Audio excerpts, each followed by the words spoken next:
Hello again. In this video, I'm going to do a quick video just to, got a few requests to show how to tune a Baglama Saz. And I got this one in particular that had guitar tuners. So if you have a standard one, it's going to have the pegs actually. So it might be a little tricky. I think with these, it's a bit easier. Either way, this isn't a very expensive one. It's a pretty cheap one. So tuning it is a little trickier. But first, you just need to know the notes you're tuning to. It's going to be a lot easier if you have a tuner, but I'll play through the notes for you, and you need to know what to tune to. I'm going to just go through a standard tuning for today, and that's starting from, I'm going by pairs of strings, or groups of strings, so there's three groups we know. We have a top pair that's an octave, two that are twins, they're both the same note, and then we have the low, high octave, and a twin of that high octave in those three sets.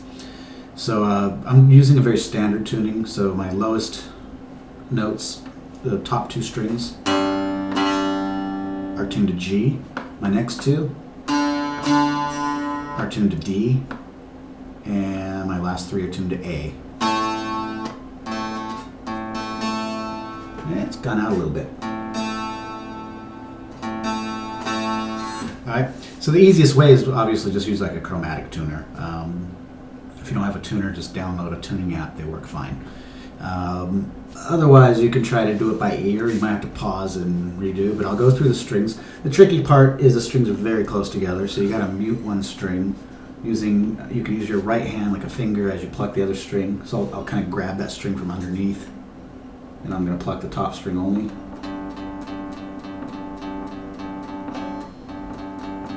You know, so that's our lowest note. That's our. I'll go in order from top to bottom in the string. So that's going to be a G. Then we have the next string. The next string is going to be a G that's an octave higher. And that's probably the trickiest part. You just got to try to mute that other one, the string you're not trying to tune. You can even bend it out of the way if you need to. Alright, so those are the top two strings, and we go to the next set. And these are going to both be tuned to the exact same note. It should be a D.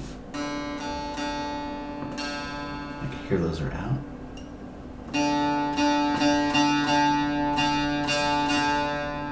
Alright, and then finally, the last three strings, we're going to have an A. So it's a low A. Next string is A. It's an octave higher.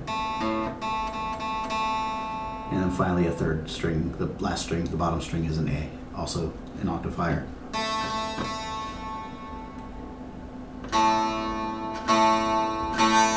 And once you get it relatively close to tuned, you can kind of, if something's off, you can just use your ears. It's a good exercise to do anyway, so you're listening for any sound waves that are not in sync basically from the frequencies. And I can pluck all the strings at the same time that way.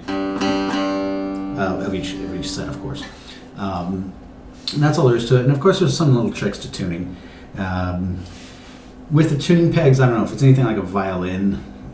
You kind of have to. You might have to like after you adjust, you have to kind of push them in so they stay put. I try to make it so the last thing I do is tightening the tension. Then another trick, even with tuners like this, works on guitar, on bass, on any stringed instrument basically, is after I get it up to pitch, I'm going to actually bend on the strings.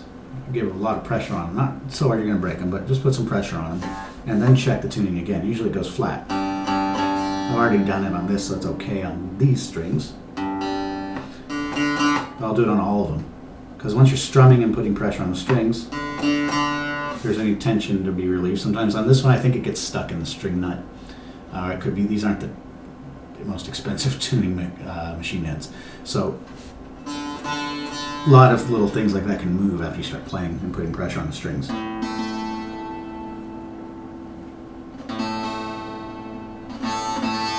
And there you have it.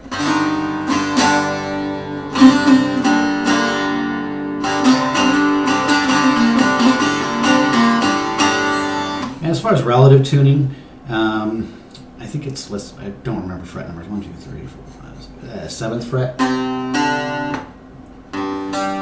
Yeah, you can hit octaves like a guitar, so use the open string and the 7th fret below it. And that'll help for relative tuning reference as well. And that's it for tuning the saws. There are, like I said, some alternative tunings you can use. I've used quite a few. I didn't keep track of them, to be honest. So this one's the most common that I've heard of, and that's going to be GDA. I always forget it, but if you think of something creative that makes the letters GDA, I don't know, Grand Death Auto, whatever. Something like that will probably help you remember it. And that's it for this one. I might be doing some more saws videos tonight, so thanks for watching.